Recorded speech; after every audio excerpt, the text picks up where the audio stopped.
디모데전서 세 번째 시간입니다. 교회 안의 직무 수행자들, 장로들의 역할, 감독, 헬라어로는 에피스코포스는 지도력을 나타낼 수 있어야 한다. 그러므로 감독은 그 사생활에 있어서 건전하고 진실해야 하며 공적인 행동에 있어서도 신뢰를 받는 사람이어야 한다. 그렇지 않고서야 어찌 하나님의 집을 돌보며 하나님께서 맡기신 것들을 관리하는 진실한 청지기가 될 수 있겠는가? 교회의 사명, 개인적인 감정을 정상적인 것으로 받아들이는 광신주의를 반대하여 바울은 질서를 말하고 그것을 판단할 수 있는 표준으로서 하나님의 말씀을 제시한다. 하나님의 말씀은 우리가 이단적이거나 또는 혁명적인 과격함이나 방종으로 흐르지 않도록 붙잡아주는 제동장치의 역할을 한다. 이것은 사도시대나 종교개혁 시대뿐만 아니라 오늘날의 에큐메니칼 시대에도 있어서도 마찬가지이다. 집사들을 선출하는 데도 동일한 논리가 적용된다. 회중이 좀 더 각성하여 직무 수행자들을 세워야 할 필요성을 느껴야 한다. 교회는 베델, 즉 하나님의 집이기 때문이다. 교회의 사명은 육신이 되셔서 영광을 받으신 주님에 관하여 계시된 비밀을 널리 전파하는 것이다. 이단을 대적하는 바울의 찬송. 바울은 이단을 반박하는 고백적인 찬송을 언급함으로 자신의 주장을 끝맺고 있다. 거짓 선생들은 자연이나 육신은 무가치한 것이라고 주장하였다. 그러므로 바울은 3장 16절에서 다음과 같이 노래하고 있다. 그는 육신으로 나타난 바 되시고 초림, 영으로 의롭다 하심을 입으시고 부활과 영화, 천사들에게 보이시고 부활절, 만국에서 전파되시고 세상에서 받은 바 되시고 복음의 선포, 영광 가운데서 올리우셨음이니라. 승천. 자연과 은혜 사이에 모순이 없음. 장차 올 어려운 때 육신을 통한 계시와 성령으로 말미암는 칭의는 병행한다. 그러나 이단자들은 피조물에 관하여 악한 말로 비판한다. 바울은 앞으로 올 신자들의 세대에 어려운 때가 있을 것을 바라보았다. 거짓 선생들이 나타나서 결혼을 금지하고 어떤 종류의 음식을 금기로 선언할 것이다. 신자들에게 여러 가지 것들을 금하는 새로운 바리새이주의가 등장할 것이며 하나님이 그 지으신 모든 것을 보시니 보시기에 심히 좋았더라. 창세기 1장 31절은 말씀이 설 자리를 잃게 될 것이다. 이 새로운 랍비들은 하나님의 피조물인 이 세상의 가치를 깨닫지 못할 것이다. 충성된 집사. 바울 자신은 결혼이라는 자연스러운 절차를 부인하지 않았으며 수도사나 금욕주의자도 아니었다. 바울은 이렇게 말한다. 하나님의 지으신 모든 것이 선함에 감사함으로 받으면 버릴 것이 없나니 하나님의 말씀과 기도로 거룩하여 지미니라. 4장 4, 5절. 디모데는 예수 그리스도의 충성된 집사, 종으로서 그 형제들 앞에서 이러한 입장을 지켜야 하며 아무짝에도 쓸모없는 불평이나 자기 학대를 피해야 한다. 경건이 우선이다. 왜냐하면 경건은 범사에 유익하고 금생과 내생에 약속이 있기 때문이다. 4장 7, 8절. 아직 젊고 어리지만 디모데는 침착하게 정진하여 모범을 보여야 할 것이다. 소명을 주신 분은 또한 그것을 감당할 수 있는 힘도 주실 것이다. 6. 직분과 의무. 직무 수행자들을 위한 권면. 직분자로서 봉사하는 데는 통찰력과 예민한 감각이 필요하다.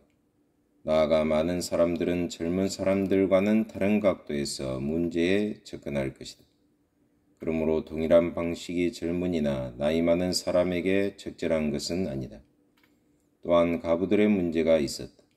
즉 많은 젊은 가부들이 집사들을 통하여 정기적인 도움을 받아 게으르고 안일한 생활을 하고 있었다.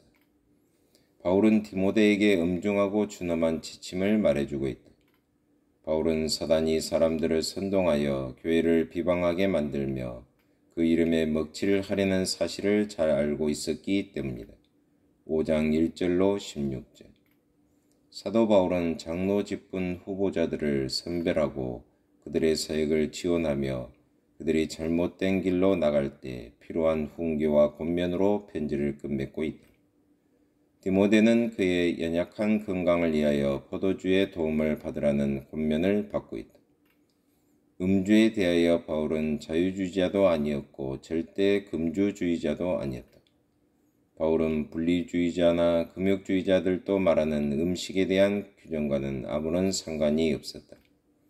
감사함으로 받으면 하나님께서 지으신 모든 것들이 선하다. 권위의 질서, 디모데는 악하고 선한 것이 항상 바로 드러나는 것이 아니라는 사실을 염두에 둬야 했다. 5장 24절 25절 교회 안에서 이루려는 이상적인 성도들의 연합이 모든 사회적인 구별들마저 철폐하는 데까지 나아가서는 안 된다. 그리스도인인 종들은 자신의 상전이 신자이든 불신자든지를 막론하고 그에게 순종해야 한다. 종의 이치가 아무리 미천한 것일지라도 그리스도인으로서 충성된 봉사와 삶을 보여주어야 할 것이다. 6장 1, 2절 거짓 선생들은 권위의 질서를 무너뜨리려고 하였다. 이러한 경향은 항상 이단적인 집단과 노예 제도를 찬성했다는 말은 아니다. 종교개혁이 높은 계층의 사람들이 농민들을 경제적으로 착취하는 것을 찬송하지 않았던 것과 마찬가지로 바울 역시 노예 제도를 찬성하지 않았다. 그러나 성경은 혁명을 인정하지 않으며 권위에 대한 적대감과 반항을 찬송하지 않는다. 부의 위험성. 혁명주의는 오래지 않아 물질주의로 변하게 된다. 바울은 물질주의를 아주 강력한 말로 정죄하고 있다. 디모데에게 물질주의를 멀리하고 믿음의 선한 싸움을 싸울 것을 당부한다. 디모데는 부자들에게 그들의 소망을 하나님께 두며 맡겨진 물질을 선한 사업을 위해 사용하도록 권면하였다. 6장 3절로 19절 어떤 사람들에게 맡겨진 물질적인 부와 디모데에게 맡겨진 복음은 전혀 상관이 없는 것이기 때문이다. 디모데야, 내게 부탁한 것을 지키고 거짓되이 일컫는 지식에 망령되고 허탄한 말과 변론을 피하라. 6장 20절 디모데는 안일한 환경 속에서 불경하고 쓸데없는 말로 예언하는 자들을 경계해야 했다. 후메네오와 알렉산더는 아주 곁길로 나아가 사도들로부터 출교당하였다. 그들은 회중과 교제하지 못하도록 격리되었던 것이다. 커다란 위험. 디모데는 비록 어리고 온유한 사람이었으나 양들이 처한 위험성을 지적해 주어야 했다. 참된 목회자로서 양떼들을 거느린다는 것은 교훈을 장려하며 필요한 권징을 사용하는 것을 의미한다.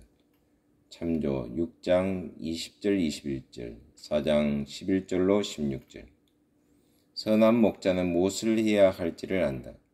거짓 종교에 대해서는 그들도 결국 신자들이다 라고 말하면서 그들의 주장을 이해하거나 동정하는 태도를 보여서는 안 된다. 그러므로 그때나 지금이나 교회가 이러한 문제로 인하여 서거나 넘어지는 것이다. 디모데여, 너에게 맡겨진 일을 지키고 예수 그리스도와 그가 가르치신 복음을 바라보라. 하나님 아버지, 참으로 감사합니다. 오늘은 계속해서 디모데전서를 배우게 하심을 참으로 감사합니다. 우리가 어떠한 어려움 속에서도 예수 그리스도 안에 있는 진리를 사수하며 이단을 배격하고 정도를 가게 하여 주옵소서. 예수 그리스도의 이름으로 기도하옵나이다. 아멘.